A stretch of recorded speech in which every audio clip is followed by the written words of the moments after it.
Grey structure के बाद फ़ौरन फिनिशिंग करनी है तो उसका एक तरीक़ेकार ज़हन में रखें कि जो एयर कंडीशन है ना, एसीज़ आपने इंस्टॉल करने हैं, उसके कॉपर के जो पाइप्स वगैरह हैं वो आपने पहले जो है ना गुज़ार लेने हैं। क्योंकि ये क्लाइंट थे हमारे, तो इन्होंने ये गलती की और पहले मैंने इनको कहा कि भाईजान ये कॉपर के पाइप टाइम से गुज़ार लीजिएगा, आपका फ़ायदा हो जाएगा, लेकिन उन्होंने नहीं किया ऐसा। अब क्या हुआ कि जब फिनिशिंग कंप्लीट होने वाली तो उन्होंने अपने कॉपर के पाइप गुजरवाए, अपना उनका टेक्नीशियन आया।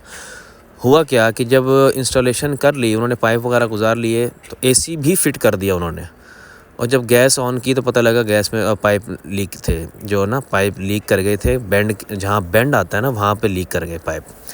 होना ये चाहिए था कि जब सीलिंग शुरू हुई थी, सीलिंग से पहले इनके कॉपर के पाइप जो है ना आधी और क्वार्टर यानी कि 6 और 12 mm के जो थे और 110-76 की जो वायर होती है, एक ही इंसुलेशन के अंदर से वो पहले से ही प्लेस कर दिए जाते हैं और बड़े प्यार मोहब्बत से उसको दीवार के साथ बेंड करके छोड़ दिया जाता। आगे कोई सीलिंग वीलिंग लगा के बंद कर दिया जाता।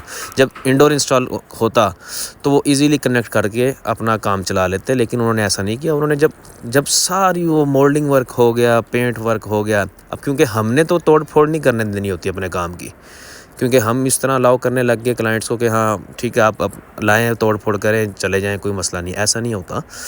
तो फिर वो उससे बचने के लिए उसने ज़बरदस्ती पाइप गुजारे और वहाँ से वो बेंड से ब्रेक हो गया। क्योंकि बेंड वो कॉपर के पाइप होते हैं बड़े हल्की गेज वाले, 24 गेज की, 22 गेज की, 22 तो नहीं 24 गेज के ही होते हैं अक्सर, तो वो फिर वो लीक कर जाते हैं।